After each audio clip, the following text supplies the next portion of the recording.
एक बार की बात है। महात्मा बुद्ध के शिष्य आनंद कहीं जा रहे थे। रास्ते में उन्होंने देखा कि एक अधेड़ व्यक्ति एक चट्टान पर बैठा रो रहा है। वे उनके पास गए और बोले, क्या बात है वत्स, तुम कौन हो और क्यों रो रहे हो? आनंद की बात सुनकर उस व्यक्ति की सिसकियां थम गई। वह अपने आंसू पोंछता हुआ बोला, मैं पास के गांव का रहने वाला एक बदनसीब व्यापारी हूँ। मैं जो भी काम करता हूँ वह बिगड़ जाता है। व्यापार के चक्कर में मैंने अपनी पत्नी के गहने गंवा दिए। मैंने अपने परिवार को भी खो दिया। यहाँ तक कि मेरा घर भी गिरवी पड़ा है। मुझे तो लगता है कि मैं किसी काम का नहीं हूँ। मेरी किस्मत ही खराब है। उसकी बात सुनकर आनंद बोले, तुमसे किसने कहा वत्स कि तुम्हारी किस्मत खराब है? जरा मैं भी तो जानूं कि तुम्हारी किस्मत में क्या खराबी है। वह व्यक्ति बोला, पहले मैं खेती करता था, पर हर साल उसमें घाटा होता था। कभी सूखा पड़ जाता तो कभी ज्यादा बारिश के कारण फसल बर्बाद हो जाती। इससे परेशान होकर मैंने व्यापार करने का निश्चय किया। मैंने पत्नी के गहने बेचकर अपना व्यापार शुरू किया, लेकिन मेरा व्यापार नहीं चला। शुरू में परिवार वालों ने मेरा साथ दिया, लेकिन जैसे जैसे मुझे नुकसान होने लगा, मेरे परिवार वाले भी मुझसे दूर हो गए।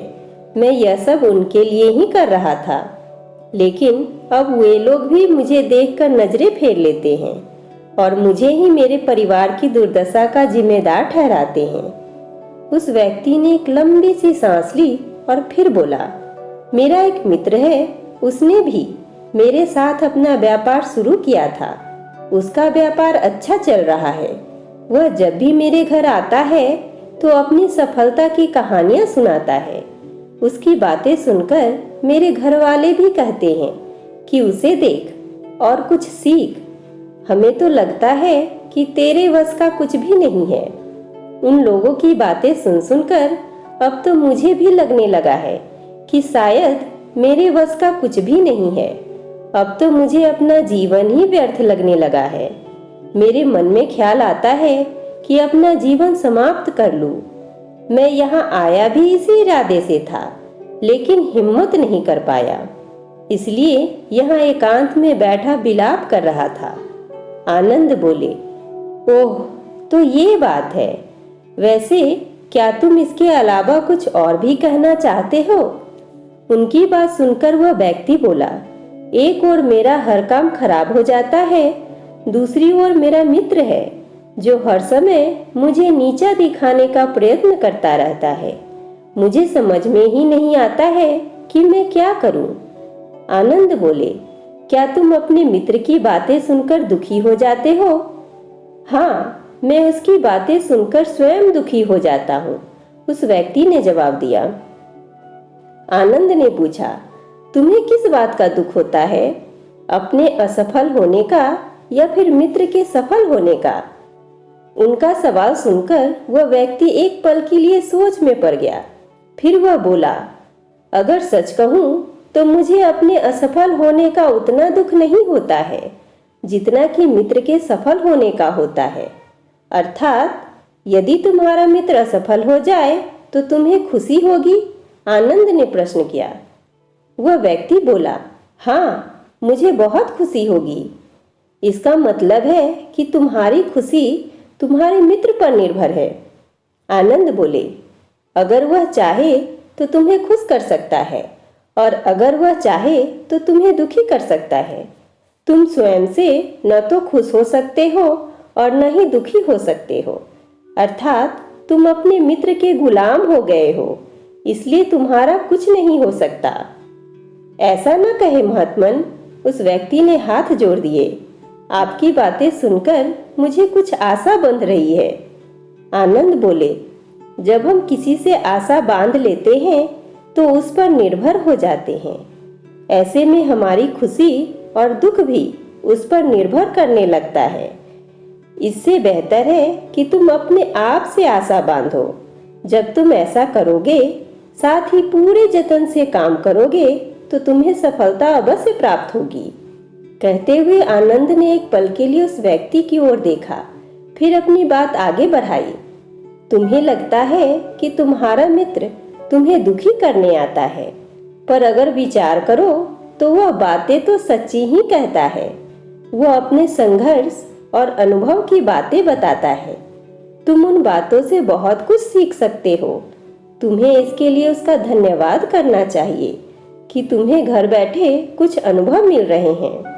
तुम उन अनुभवों का लाभ उठाओ, नई शुरुआत करो, कर्म करते जाओ, हार मत मानो। एक दिन तुम्हें सफलता अवश्य मिलेगी। आज तुम जिसे अपना बुरा वक्त या बुरी किस्मत कह रहे हो, एक दिन यह बदल जाएगी।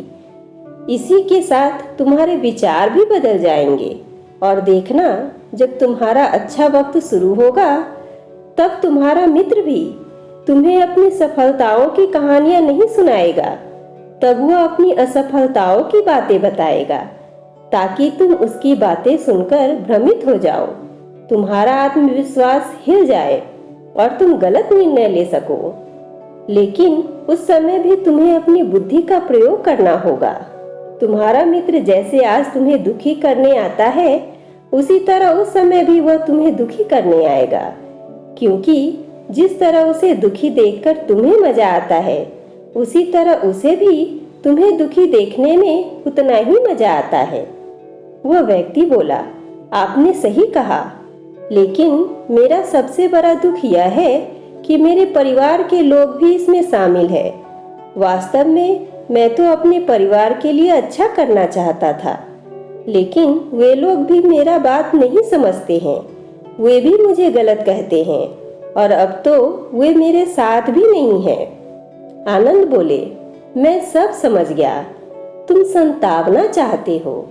वास्तव में इस दुनिया में सभी लोग संतावना ही चाहते हैं।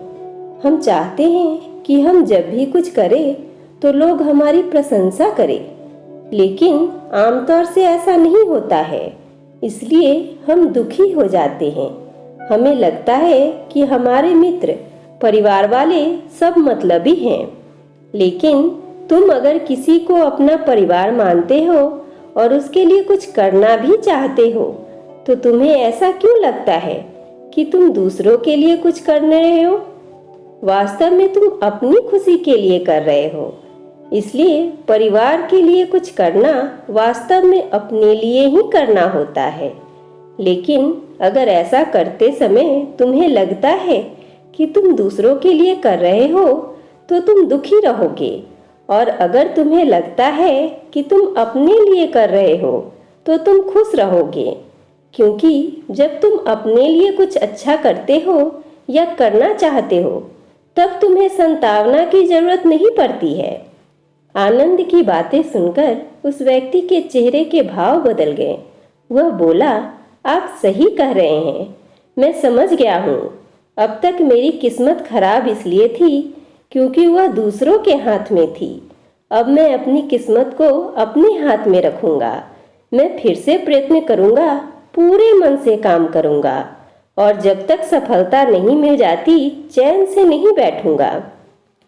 उस व्यक्ति की बात सुनकर आनंद मुस्कुराए और उसे एक छोटी सी डिबिया देते हुए बोले, इस डिबिया को हमेशा अपने पास रखना। इसमें एक ऐसा राज है जो तुम्हें बड़े से बड़े दुख से भी बाहर निकाल लेगा। लेकिन इसे तभी खोलना जब तुम्हारे जीवन में कोई रास्ता न सुझाई दे और तुम्हें लगे कि सब व्यर्थ है, यह दुनिया व्यर्थ है और यहाँ रहना भी व्यर्थ है।